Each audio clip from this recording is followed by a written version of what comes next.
जय हिंद। एक बार फिर से स्वागत है आप सभी का एपीजे क्लासेस में। एक बार फिर से जुड़ चुके हैं आप एपीजे क्लासेस के साथ। पिछली वीडियो हमने प्रश्नावली 3.1 के प्रश्न सारे प्रश्न जितने थे सबको हमने हल कर लिया था। अब प्रश्नावली 3.2 में जो है वो है समीकरण को हल करने की विधियाँ। आपने रैखिक समीकरण पढ़ा अभी कितने का, 2 चर वाले रैखिक समीकरण। अब 2 चर यदि रैखिक समीकरण है तो 2 चर का मतलब एक ठो एक्स एक ठो वाई, ऐसे जड़ तक कुछ भी हो सकता है, लेकिन यहाँ पे जो आपका है वो एक्स और वाई है, तो उनका हमें हल निकालना है। यानी 2 चर एक ठो एक्स एक ठो वाई है, तो उसका हम हल निकालेंगे कैसे यदि हमारे पास 2 समीकरण है तो 2 समीकरण को हल करने के लिए 3 विधियाँ हैं। एक हमारा है प्रतिस्थापन विधि, दूसरा है विलोपन विधि और तीसरा है व्रज गुणनखंड विधि। हालांकि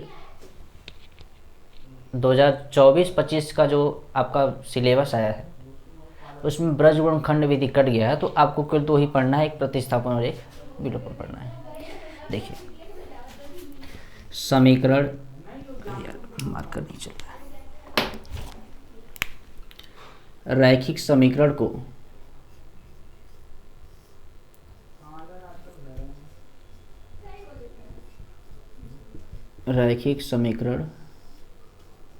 को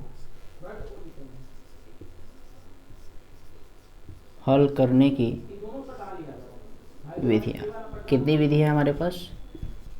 3 विधियाँ हैं, लेकिन आपको पढ़ना कितना है? 2। हम तीनों का हम नाम जान लेते हैं। तो इसका जो पहला विधि है वो हमारे पास है प्रतिस्थापन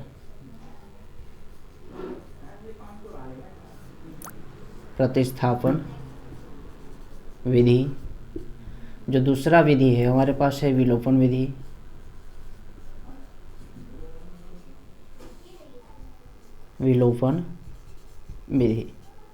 ठीक है। तीसरा नंबर जो हमारे पास है वो है व्रज गुणनखंड विधि।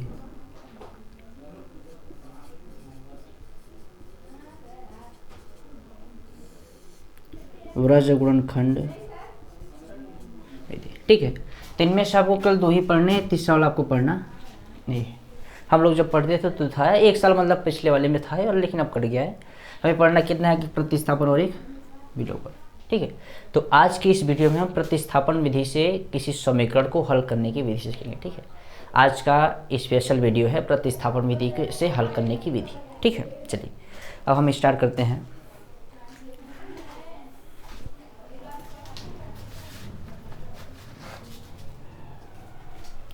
प्रतिस्थापन विधि से तो हम कोई 2 समीकरण ले लेते हैं। जैसे हमारे पास मान लेते, पहले हम एग्जाम्पल हल करते हैं, प्रश्न बाद में हल करते हैं। ठीक है। एक एग्जाम्पल हमारे पास है x + 2y - 4 बराबर 0 है। ठीक है। x + 2y - 4 बराबर 0 है। और जो दूसरा समीकरण है 2x + 6y और 4y यहाँ पे है -12 बराबर 0, समीकरण 2। ठीक है। लेकिन ये प्रश्न आपका देखिए एक कुल मिला करके देखेंगे यदि आप प्रश्न, तो a1/a2 बराबर b1/b2 not equal to not, इसका मतलब कोई हल ही नहीं होगा। तो इसको हम क्या हल करें? इसका कोई इसका कोई हल नहीं होगा, तो क्या करते हैं हम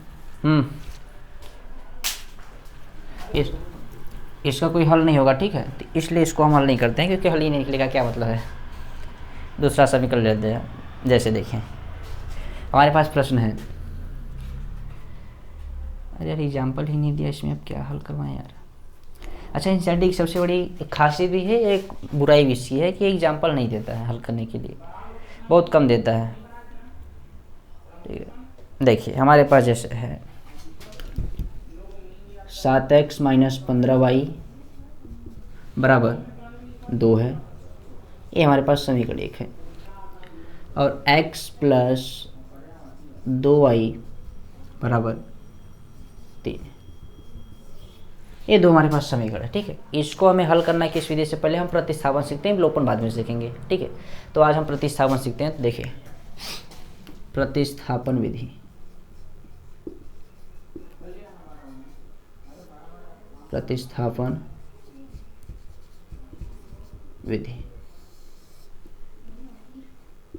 देखिए प्रतिस्थापन विधि में क्या होता है कि समीकरण 1 से आप किसी एक का मान निकालना होता है। समीकरण एक में कितना चर है, एक चर, दो चर, या तो आप x का मान निकालिए या फिर आप y का मान निकालिए, किसी एक का मान निकालिए समीकरण एक से, और जो मान आएगा उसको आप किस में रखना, समीकरण दो में। जैसे आप समीकरण दो में हल रखेंगे कोई ना कोई एक का मान मिल जाएगा।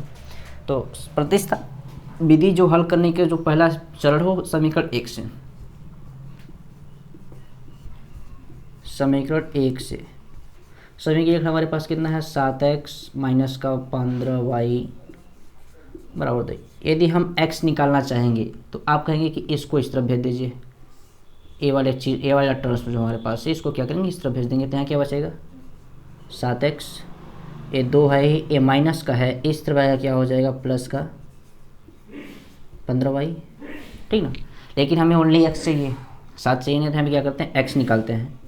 तो एक कहाँ चला आएगा, बट्टे में तो हो जाएगा 2 प्लस 15y बट्टे कितना आ जाएगा, x का मान आ गया। इसको हम मानते हैं समीकरण अब 3, क्योंकि 1 2 हो चुका है, इसको मान लेते हैं 3। अब समीकरण 3 का मान कहाँ रखेंगे, समीकरण 2 में। जो मान अब एक से निकालेंगे उसको कहाँ रख देंगे, 2 में। जैसे ही 2 में रखेंगे, यदि आप x निकालें तो y का मान आएगा, यदि आप y निकालेंगे तो x का मान आ जाएगा। तो हम समीकरण 3 का मान कहाँ प्रतिस्थापित करते हैं, 2 में। तो यहाँ लिखिए समीकरण 3 का मान समीकरण 2 में प्रतिस्थापित करने पर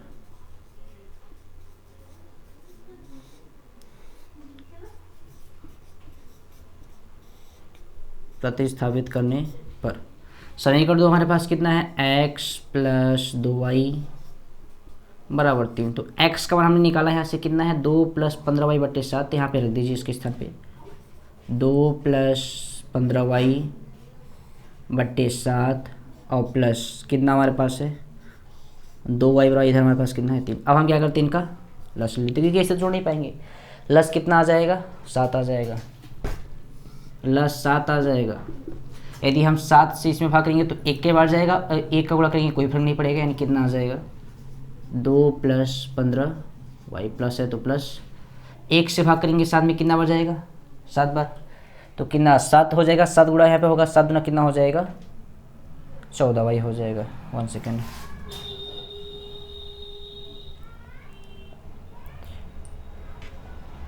ठीक है। देखिए अब 1 से भाग करेंगे 7 में तो कितना बार जाएगा, 7 बार, और 7 गुणा यहाँ पे कहाँ होगा, यहाँ पे 7 गुना कितना हो जाएगा, ये 14y, और इधर हमारे पास कितना है 3। अब ये पूरा का बट्टा में तो इस तरह क्या हो जाएगा, गुणा हो जाएगा, तो यहाँ क्या बचेगा 2 प्लस 15y 14y कितना हो जाएगा 29y, और इधर देखो हो जाएगा कि 3 गुणा क्या हो जाएगा 7। तो यहाँ क्या बचेगा हमारे पास 2 प्लस 29y 7 कितना हो जाएगा 21। हमें y वाला मान चाहिए तो इसको इस तरह भेज दे पहले, तो यहाँ पे क्या बचेगा 29y, इधर हो जाएगा 21, इस तरफ आएगा प्लस का, तो इस तरफ क्या हो जाएगा माइनस का, ये इस तरफ क्या हो गया माइनस का, तो यहाँ हो जाएगा 29y, 21 में से तो कितना बचेगा 19। तो जब हम यहाँ से y का मान निकालेंगे कितना आ जाएगा 19, एक बट्टा में चला गया क्या हो जाएगा 29। तो देखिए ये y का मान आ गया, कितना आसान है, ठीक है, कोई दिक्कत नहीं होना चाहिए। हमने क्या किया कि समीकरण प्रतिस्थापन विधि में समीकरण 1 से x का मान निकाला, y का भी मान निकाल सकते हैं, जरूरी नहीं कि आप x का निकालिए, आप जो चाहे उसका मान निकाल सकते हैं, आंसर आपका सेम आएगा। यदि हमने x निकाला तो a वाला चीज़ यही रह गया, बाकी ये टर्म्स उस तरफ, यह कि माइनस का इस तरफ आ गया, प्लस का हो गया। हमें x चाहिए तो 7 कहाँ चलाएगा, बट्टे में बन गया क्या हमारे पास, जैसे ही x का आएगा क्या बनेगा समीकरण 3 का मान कहाँ प्रतिस्थापित करना 2 में, तो 3 का मान समीकरण 2 में प्रतिस्थापित करने पर समीकरण 2 हमारे पास कितना है x प्लस 2y = 3 है। तो x के स्थान पर हमने ये वाली वैल्यूज पुट कर दी, तो हमारे पास x की वैल्यूज क्या है, हमारे पास 2 प्लस 15y/7 है, इतना हो गया, प्लस का 2y इसको हमारे पास कितना है 3। अब हम इनका क्या करेंगे, आप सोचेंगे कि आप सीधा 7 इधर भी दे तो गलत हो जाएगा कि यहाँ पे आप ये पूरा बट्टे है नहीं, तब क्या करिएगा लस लीजिएगा, लस कितना आ गया हमारे पास 7। तो जब 7 से 7, बाकी अब भिन्न का जोड़ करना होगा, 7 से 7 में भाग जाएगा एक ही बार, अब 1 का गुणा इसमें करेंगे तो कोई फर्क नहीं पड़ेगा, नहीं हमारे पास वही आ जाएगा, प्लस 1 से भाग करेंगे 7 में कितना बार 7 बार जाएगा, और 7 का जब यहाँ पे करेंगे तो 7 गुना कितना हो जाएगा 14y। अब जोड़ेंगे तो हो जाएगा 29y, बाकी 2 1 7 1 कितना हो जाएगा 21 हो जाएगा, इसको इस तरह भेजेंगे तो माइनस का, तो इस तरह से हमारे पास कितना आ गया y का मान कितना आ गया 19/29 आ गया। जैसे ही y का मान आया, अब y का मान आप समीकरण 1 में रखिए, 2 में रखिए, फिर 3 में, x का मान आ जाएगा। तो यहाँ पे हम लिखते हैं y का मान समीकरण हम मान लीजिए 3 में रख रहे हैं, ठीक है, 3 में प्रतिस्थापित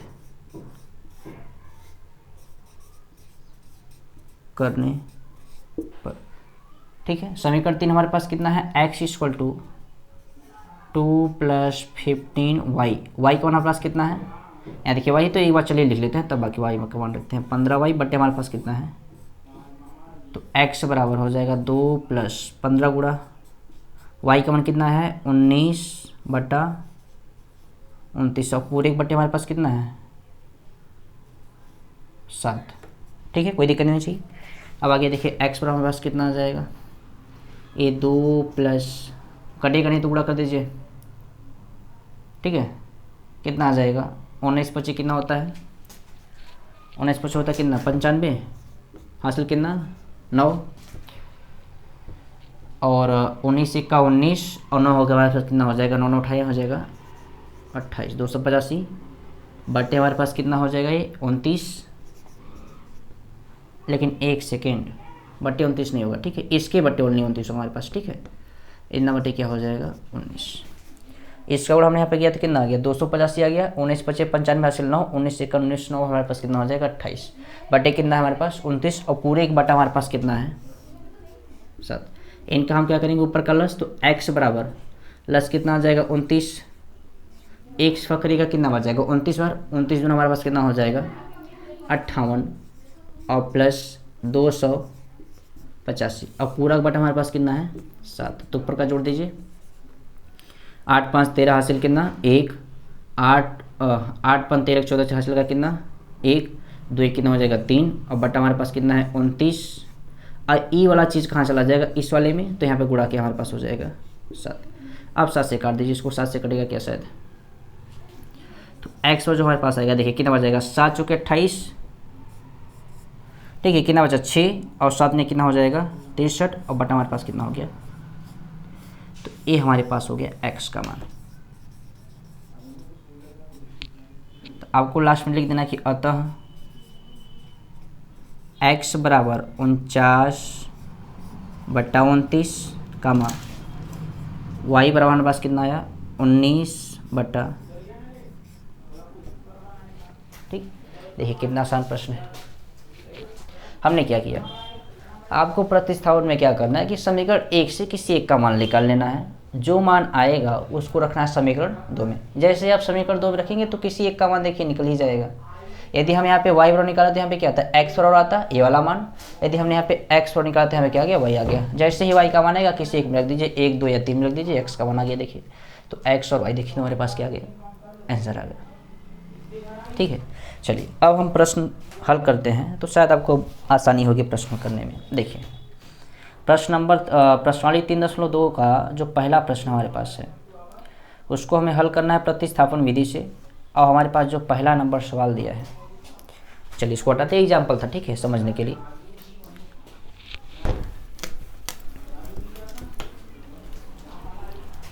प्रश्नावली 3.2 के पहले का पहला नंबर,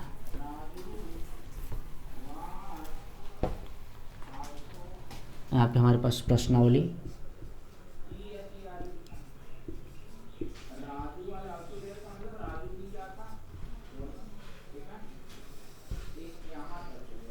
पहले का पहला नंबर क्या है प्रश्न, x + y बराबर 14 और x - y बराबर 4, ठीक है, ये प्रश्न हमारे पास है। क्या करेंगे आप, समीकरण 1 से तो x का मान निकाला, फिर y का मान निकालिए। कौन सी विधि से हल करें, प्रतिस्थापन से।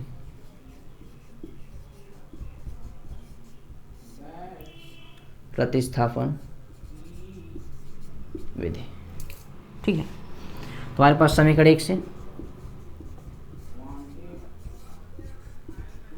समीकरण 1 हमारे पास कितना है x + y बराबर 14, यहाँ से आप एक्स कमाने के लिए फिर वाई आप स्वतंत्र हैं, ज़बरदस्ती नहीं कि नहीं आप एक्स ही निकालिए फिर वाई ही निकालिए। यदि हम यहाँ से एक्स निकालेंगे तो वाई इस तरफ आएगा तो क्या हो जाएगा 14 माइनस वाई। एक्स का मान आ गया समीकरण 3। समीकरण 3 का मान कहाँ रखेंगे आप 2 में, तो यहाँ लिखिए समीकरण 3 का मान समीकरण 2 में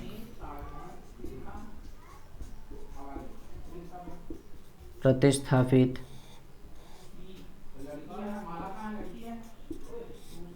करने पर। समीकरण 2 में प्रतिस्थापित, समीकरण 2 हमारे पास कितना है x माइनस वाई बराबर 4। हमने किसका मान निकाला x का, तो जहाँ पर x हो या पे वैल्यूज पुट करनी है पे, तो x की वैल्यूज हमारे पास कितनी है 14 माइनस वाई, ax की वैल्यूज है माइनस का y ऑलरेडी पड़ा है इक्वल टू 4। तो हमारे पास क्या हो जाएगा 14 माइनस वाई कितना हो जाएगा माइनस का 2y इक्वल टू हमारे पास क्या हो जाएगा 4। इसको हम इस तरफ भेजते हैं तो क्या बचेगा यहाँ पे माइनस का 2y बचेगा, ये 4 ए प्लस का 14 इस तरफ है क्या हो जाएगा माइनस का, तो यहाँ पे क्या बचेगा माइनस का 2y। अब ये घटेगा कितना बचेगा माइनस का 10, तो माइनस माइनस कटा, यहाँ जब हम y निकालेंगे तो 2 कहाँ चलाएगा बट्टे में, क्या हो जाएगा 10 और बट्टे 2 काटेंगे तो हमारे पास जो y का मान आएगा 2 पंचे 10। y का मान समीकरण 1 2 या 3 में रख दीजिए। देखिए कितना आसान है, एकदम आसान है। तो यहाँ लिखिए y का मान समीकरण मान लीजिए हम किस में रख दें, एक ही में रख देते हैं, एक में प्रतिस्थापित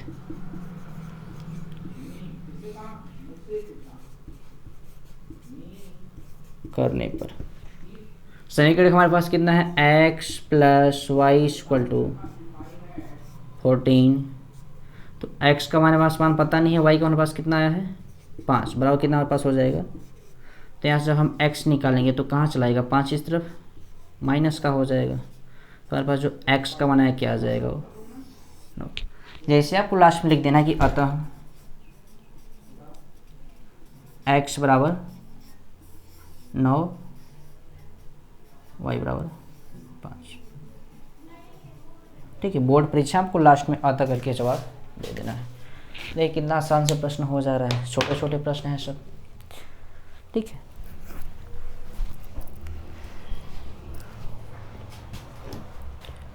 चलिए दूसरा प्रश्न क्या कर रहा है कि s minus T equal to 3 और s by 3 plus T by 2 equal to 6 है।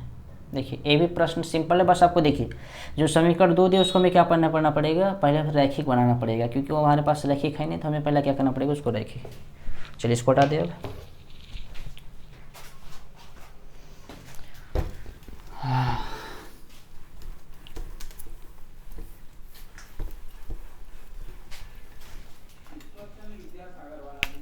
दूसरा हमारे पास क्या है यस माइनस टी बराबर 3, ये समीकरण 1 है। और जो समीकरण 2 दिया है दिया है s बट्टा 3 प्लस टी बट्टा 2 बराबर। चलिए अब आप कैसे हल करेंगे, देखिए अब कोई दिक्कत नहीं है, आप समीकरण 1 से s का मान निकाल लीजिए, यहाँ पे मान रख दीजिए, लेकिन उससे आपको क्या होगा कोई दिक्कत नहीं, तब पर भी आप समीकरण 1 से क्या करेंगे x का और s का निकाले, फिर t का मान निकाले, किसी का मान निकाल लीजिए, कहाँ मान रखेंगे 2 वाले में, बाद में आपको प्लस करना ही पड़ेगा, प्लस हम पहले कर लेते हैं। ठीक है, तो 3 और 2 प्लस कितना आ जाएगा हमारे पास 6, तो 3 दूना 6 कितना आ जाएगा 2, और 2 गुणा x में कितना हो जाएगा 2s, 2 तियाँ 6 और 3 का गुणा कहाँ होगा t में, तो क्या हो जाएगा 3 टी बराबर हमारे पास कितना आ जाएगा 6, ये बट्टा 6 गुणा 6, तो यहाँ पर क्या बन जाएगा 2s प्लस 3t और 6 का 6 में मल्टीप्लाई कितना हो जाएगा 36, समीकरण 2। अब समीकरण 1 से आपको किसका मान निकाल लेना है, किसी का मान निकाल लेना है, तो यहाँ लिखिए समीकरण 1 से समीकरण हमारे पास कितना है s माइनस टी बराबर 3, तो यहाँ से यदि हम s निकालेंगे तो ये माइनस का t है, इस तरफ आएगा क्या हो जाएगा प्लस का t, 3 वहीं पर रहेगा आपका, और प्लस हमारे पास क्या हो जाएगा टी। ये क्या मान लेगा समीकरण 3 का मान कहाँ रखेंगे 2 में, तो समीकरण 3 का मान समीकरण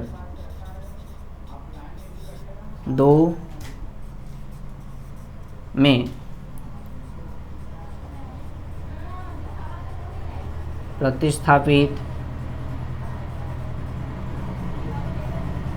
करने पर समीकरण तो हमारे पास कितना है, देखिए यहाँ पे बना 2s प्लस 3t बराबर 36। चलिए मान पुट करिएगा। s का मान में कितना लिखा 3 प्लस का t, तो जहाँ पर s वहाँ पे क्या लिख देना है 3 प्लस t। तो देखिए क्या हो जाएगा 2s के स्थान पे कितना हो जाएगा 3 और प्लस t प्लस आगे हमारे पास कितना है 3t और बराबर कितना 2 का अंदर मल्टीप्लाई कीजिए तो 2 तिया कितना हो जाएगा 6, 2 का गुणा टी में कितना हो जाएगा 2t प्लस 3t बराबर 36। 2t और 3t कितना हो जाएगा 5t प्लस का 6 बराबर हमारे पास कितना हो गया ये प्लस का 6 को इस तरफ भेजते हैं तो यहाँ क्या हो जाएगा 5t बराबर 36। ये प्लस का इस तरफ क्या हो जाएगा माइनस का 6, तो क्या बचेगा 5t बराबर 36 में 6 गया 30, तो जैसे आप t निकालेंगे तो क्या आ जाएगा 30, ये बट्टा 5 चलाएगा तो बट्टे 5,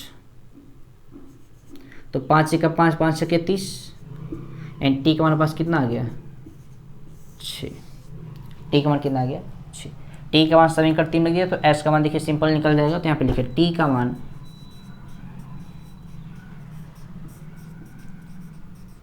समीकरण हम 3 में रखते हैं, ठीक है 3 में प्रतिस्थापित करने पर, ठीक है कोई दिक्कत नहीं। समीकरण 3 हमारे पास कितना है s बराबर 3 प्लस टी, टी का मान रखिए टी का मान हमारे पास कितना है 6, तो जो s की वैल्यूज आ जाएगी हमारे पास कितना आ जाएगा 6 3 कितना हो जाएगा 9। तो आपको लिखना है कि अतः s बराबर हमारे पास कितना आ गया 9, t बराबर कितना आ गया 3। आंसर ठीक है। देखिए कितना आसान प्रश्न है, कितना सरल है, ठीक है।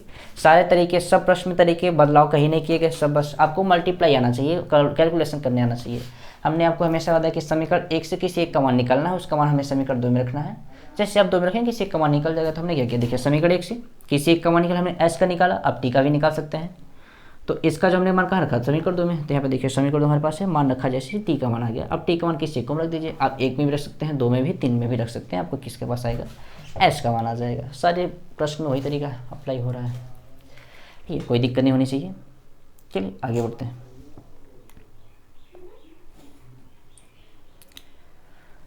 हाँ अब देखिए तीसरा प्रश्न बड़ा मज़ेदार है। वो क्यों, आपने पिछले पढ़ा था कि जब a1/a2 बराबर b1/b2 नॉट इक्वल हो c1/c2 तो क्या होते हैं रेखाएं समांतर हो जाते हैं और उनका कोई हल नहीं होता। तो शायद तीसरा प्रश्न वही दिया है। चलिए तीसरा प्रश्न हमारे पास जो दिया है उसको हल करते हैं। तीसरा क्या है 3x - y बराबर 3, आगे दिया है 9x माइनस का 3y बराबर। देखिए यहाँ पे 3 कॉमन है क्या, 3 कॉमन है, 3 कॉमन कर लीजिए। तो 3 से 3 कटेगा कितना बार में 3 बार जाएगा, 3 से 3 का क्या बचेगा y, इधर हमारे पास कितना हो जाएगा 9, ये 3 बट्टे में चले आएगा या फिर 3 सब काट दीजिए सीधा सीधा 3 बार में ही। यहाँ क्या बचा 3x - y, यहाँ कितना बचेगा हमारे पास 3। समीकरण 2 क्या आपको दिख रहा है समीकरण 1 और 2 बराबर है, तीनों क्या है समपाती है, मतलब ढेर सारा हल निकलेगा। चलिए देखते हैं। तो समीकरण 1 से किसी एक का मान निकालिए, 1 से समीकरण 1 हमारे पास कितना है 3x - y बराबर हमारे पास कितना है 3, ठीक है। यदि हम यहाँ से y निकालना चाहें तो y को हम क्या करेंगे इस तरफ भेज देंगे, a माइनस का क्या हो जाएगा प्लस, a जब इधर आएगा तो हमारे पास क्या हो जाएगा प्लस का, लेकिन 3 जो इस तरफ आएगा क्या हो जाएगा इस तरफ चला जाएगा तो क्या हो जाएगा माइनस का। तो माइनस का y आया इस तरफ हो गया प्लस का y, 3x वहीं पर है, कहीं नहीं गया। ये प्लस का 3 था, उस तरफ गया, क्या हो जाएगा माइनस का 3, कोई दिक्कत नहीं।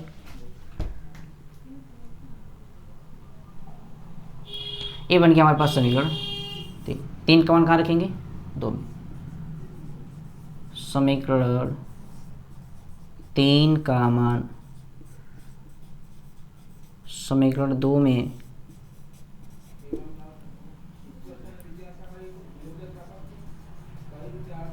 प्रतिस्थापित करने पर, ठीक है। समीकरण तो हमारे पास कितना है, वही सेम समीकरण है, 3x माइनस वाई बराबर हमारे पास कितना आया 3। तो 3x माइनस वाई का मान हमारे पास कितना आया 3x माइनस का 3। देखिए y का मान हमारे पास कितना है 3x माइनस का 3। तो यहाँ पे देखिए माइनस है, y का मान देखिए 3x माइनस का 3 बराबर हमारे पास कितना है 3। हमने ब्रैकेट क्यों लगा, क्योंकि यहाँ पे बाहर हमारे पास क्या है माइनस है, क्योंकि माइनस का अंदर मल्टीप्लाई होता है।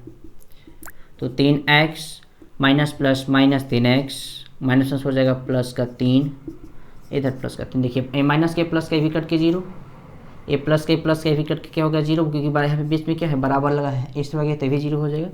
एंड टोटल वैल्यूज हमारे पास यहाँ पर x, इसलिए x की वैल्यूज हमारे पास क्या हो जाएगी 0। जब x की वैल्यूज हमारे पास 0 आ जाएगी तो y की वैल्यूज हमारे पास देखिए क्या आएगी। आप एक x की ही वैल्यूज नहीं कर सकते, आप y की वैल्यूज 0 कर सकते हैं। यदि हम x का मान 0 लेते हैं तो x का मान हम रखते हैं कहाँ समीकरण, मान लीजिए हम 3 रखते हैं।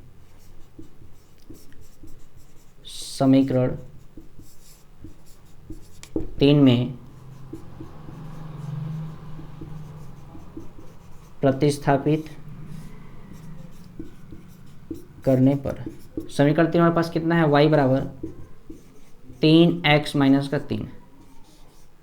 तो 3 गुणा x का मान 0 माइनस का 3, तो 3 0 0 माइनस का 3। अब 0 कटाई कितना बचेगा माइनस का 3। अतः x बराबर 0 y बराबर -3, ठीक। अब इसके ढेर सारे हल हो सकते हैं। यहाँ पर हमने ये जब पूरा कट गया तो हम कैसे कर सकते हैं कि हमारे पास x 0 है। जब ये पूरा कट के 0 हो गया तो यहाँ पे ना ही x बचा, ना ही कोई संख्या बची, ना ही y बचा। हम कैसे कर सकते हैं कि हमारे पास क्या हो गया 0, चूँकि इस प्रश्न के अपरिमित रूप से अनेक हल है, इसलिए हम x का मान 0 रख सकते हैं, y का भी मान यहाँ पे हम 0 कर सकते हैं, ठीक है। कोई दिक्कत नहीं होनी चाहिए। ऐसे प्रश्न ला कि मतलब बसौली तरीका का प्रश्न बोर्ड में नहीं दिखता है, ठीक है।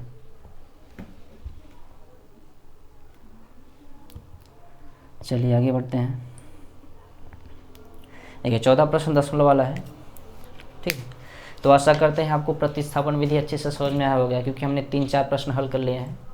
अब हमें लगता है कि अब आपको प्रतिस्थापन विधि से हल करने में, समीकरण को हल करने में आपको कठिनाई नहीं होगी। यदि आपको वीडियो अच्छा लगा हो तो सब्सक्राइब कीजिएगा और अपने दोस्तों को अधिक से अधिक जोड़ने का प्रयास कीजिएगा और हमें सपोर्ट प्रदान कीजिएगा, ठीक है।